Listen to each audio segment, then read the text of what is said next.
नमस्कार दोस्तों, मैं डॉक्टर ए एस भदौरिया। हमारे YouTube चैनल पर आप सभी का स्वागत है।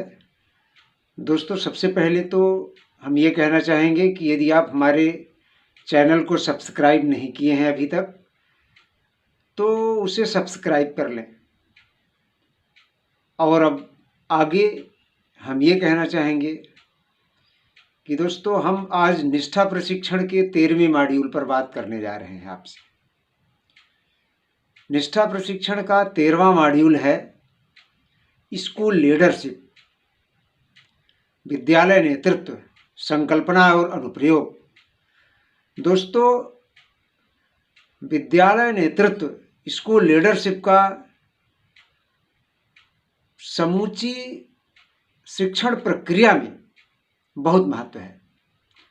विद्यालय नेतृत्व का सीधा प्रभाव बच्चों के लर्निंग पर पड़ता है।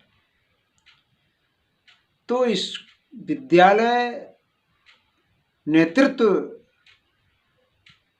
के मॉड्यूल पर हम आज 10 प्रश्नों की श्रृंखला के साथ उपस्थित हैं और मुख्य प्रश्नावली जो है मॉड्यूल 13 की, तो उसको लेकर हम आपके समक्ष उपस्थित हैं। तो आइए देखिए ये 10 प्रश्न कौन कौन से हैं। तो हम मुख्य प्रश्नावली पर दृष्टिपात करते हैं। तो हमारे प्रश्न आज इस प्रकार हैं।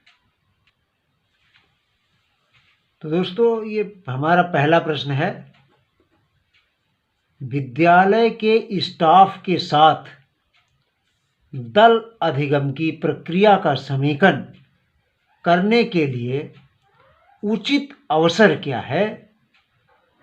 तो इसका आंसर है स्टाफ मीटिंग।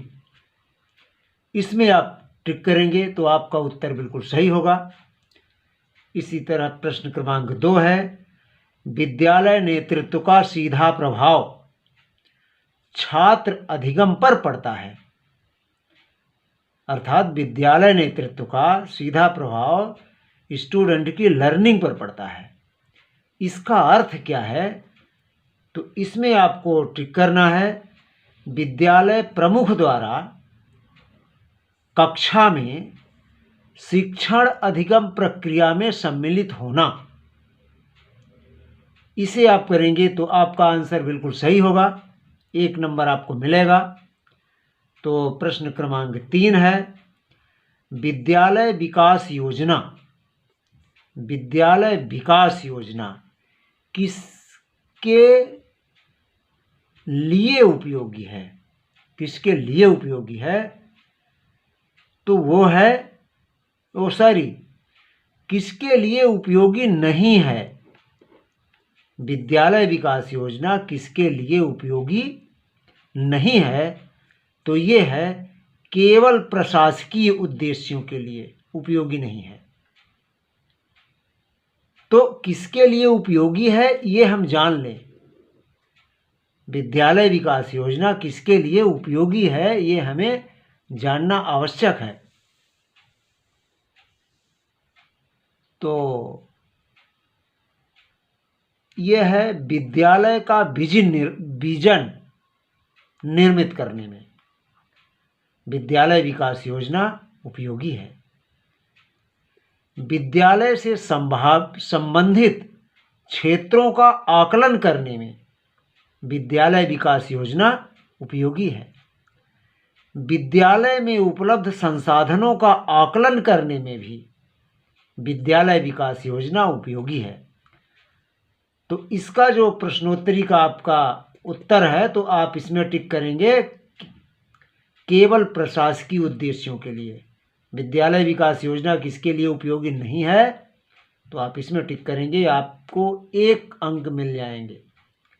अब है प्रश्न नंबर 4, इनमें से कौन सा विकल्प सक्रिय अधिगम नहीं है? कौन सा विकल्प सक्रिय अधिगम नहीं है, एक्टिव लर्निंग नहीं है? तो इसका आंसर आपको उसमें टिक करना है, सक्रिय अधिगम व्यक्तिगत सोच को प्रोत्साहित नहीं करता। ये आपको इस पर टिक करना है तो आपको 1 अंक मिल जाएगा। तो सक्रिय अधिगम से संबंधित विकल्प कौन से हैं? ये सक्रिय अधिगम नहीं है, उसके लिए विकल्प है। तो ये भी हमें जान लेना चाहिए कि सक्रिय अधिगम से संबंधित विकल्प है क्या? तो वो है सक्रिय अधिगम एक दूसरे के सीखने को प्रेरित करता है। एक्टिव लर्निंग जो है एक दूसरे के सीखने को प्रेरित करता है। अगर एक दूसरे के सीखने को प्रेरित नहीं कर रहा है तो वहाँ पर एक्टिव लर्निंग नहीं हो रही है। सक्रिय अधिगम विश्लेषणात्मक सोच पर बल देता है, एनालिटिकल सोच पर बल देता है सक्रिय अधिगम। और तीसरा है सक्रिय अधिगम अध्यापक सुगम करता होता है। तो अब ये आप 5वां प्रश्न लेकर चलेंगे, आएंगे आपके पास। ये हमारा 5वां प्रश्न है, प्रश्नावली का 5वां प्रश्न। विद्यालय में अधिगम संस्कृति विकसित करने की संकल्पना को इनमें से कौन सा विकल्प सुपरिभाषित कर सकता है? अधिगम संस्कृति विकसित करने की सब संकल्पना, तो इसका आंसर आपको कर देना है दल अधिगम, टीम लर्निंग। और यदि इस पे आप टिक करते हैं तो आपको 1 अंक मिल जाएगा। प्रश्न क्रमांक 6 है, इनमें से कौन से अकादमिक नेतृत्व के मुख्य अवयव नहीं हैं? अकादमिक नेतृत्व का मुख्य अवयव नहीं है तो प्रशासनिक नियमों एवं विनियमों की समझ, इसमें आप टिक कर देंगे। प्रश्न क्रमांक 7 है, शिक्षण शास्त्र विषय वस्तु ज्ञान की संकल्पना में निम्न में से कौन सा बिंदु सहायक नहीं है? तो ये बिंदु सहायक नहीं है। विद्यालय के भौतिक संसाधन, भौतिक संसाधन का जो मतलब है वो इससे नहीं है। शिक्षण अधिगम विषय वस्तु ज्ञान से विद्यालय के भौतिक संसाधन का कोई ताल्लुकात नहीं है। तो कौन सा बिंदु सहायक है? तो ये 3 बिंदु, जो अतिरिक्त 3 बिंदु हैं वो सहायक हैं। विषय वस्तु ज्ञान, विषय की शिक्षण शास्त्र संबंधी समझ, और तीसरा है छात्रों की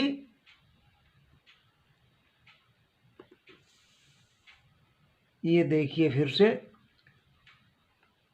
इसको पुनः देखते हैं। शिक्षण शास्त्र विषय वस्तु ज्ञान की संकल्पना में निम्न में से कौन सा बिंदु सहायक नहीं है?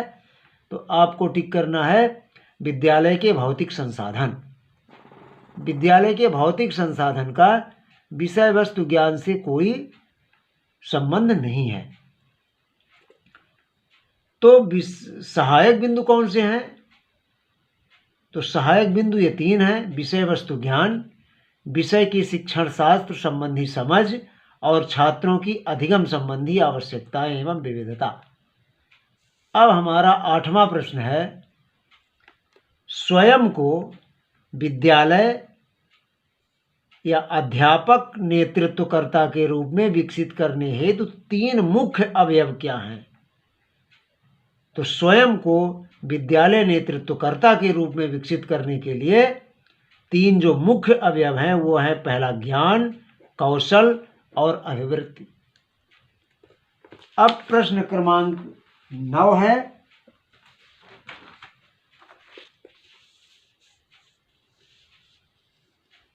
ये है प्रश्न क्रमांक, विद्यालय प्रमुख के तौर पर विद्यालय नेतृत्वकर्ता की क्या भूमिका होनी चाहिए?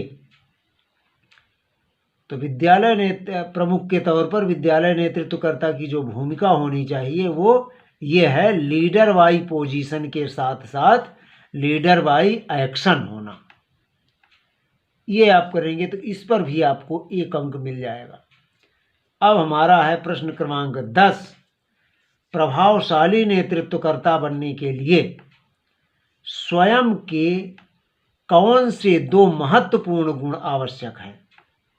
प्रभावशाली नेतृत्वकर्ता बनने के लिए, तो प्रभावशाली नेतृत्वकर्ता बनने के लिए पहलकर्ता और सकारात्मक दृष्टिकोण बहुत आवश्यक है।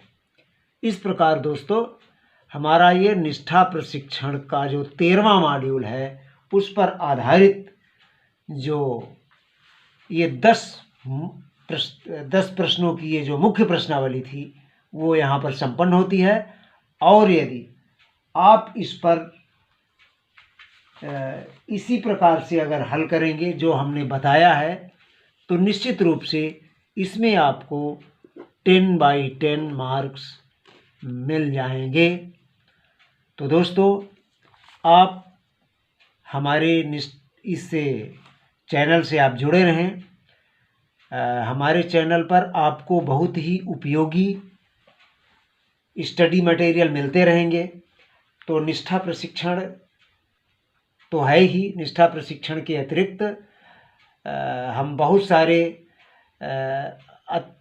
महत्वपूर्ण स्टडी मटेरियल अपलोड करते रहते हैं, विभिन्न परीक्षाओं के लिए उपयोगी होते हैं, जैसे CTET, UPTET, KVS, NVS, Madhya Pradesh की समस्त